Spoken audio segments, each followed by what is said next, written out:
pulled me out. That is good stuff. You know, the problem is, I don't know if that is what the world hears enough from us. When the church steps up to the microphone, it always seems to be telling someone something we're against.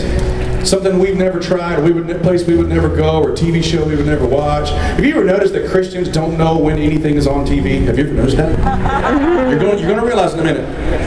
You're at church, somebody wants to tell you about a show. They always have to start off by saying, well, I was flipping through the channels. Because I don't know this glowing box. Somebody dropped this off at my house. I don't know what it is.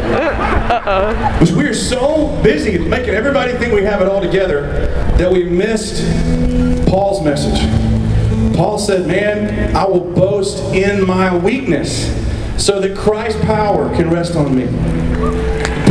People being impressed with me gets them nowhere. People see that I'm a big dork and Jesus loved me anyway. That draws their attention to something bigger than some cool guy, right? So I'll go ahead and share with you real quick. My two strongest spiritual gifts are dyslexia and ADD. I don't have a verse for that, but dyslexia means you don't read good. ADD means if you did read it good, it doesn't matter. Because you weren't paying attention. It's really beautiful, actually. It's beautiful, perfect storm. And that made life it made just school was a nightmare. Church was bad because they made you read every time you went to Sunday school. I always thought the fact that I had to hear from God from a book was just a cruel joke. You know, and I stayed away from it. And I was a believer since I was 9. I was 20 years old before I started getting in the Word for myself. And here I am one day in 2 Corinthians 12, and God says, my grace is sufficient for you, and my power is made perfect in your weakness. God does not need you. God wants you, right?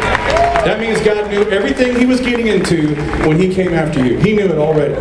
He's read your Facebook and the other pages you don't post, right? So that's cool. We don't have to try to go home and get good. We're already a bunch of train wrecks. We just need to understand Jesus is drawing you to Him so you can go back to the world and tell your story.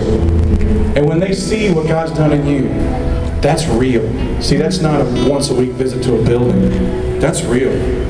That's why we weren't made to live in a building on Sunday. You're knit together to be out of the church, on job sites and classrooms and office buildings and home. That's the way you're put together. To go show people truth while you're out there. Not to know everything, not to have all the answers, but just to say, hey man, all I know is I'm a train wreck and Jesus saved me, and He still loves me, and I'm bumping my head on life every day, and He just stays with me. He keeps pulling me back to Him. He reminds me of truth. He's showing me that what's true about me is what God says about me, and I'm going to be okay. And if He could save me, I know He can save you. That is the story the world needs to hear. Amen? This song's called The Voice of Truth.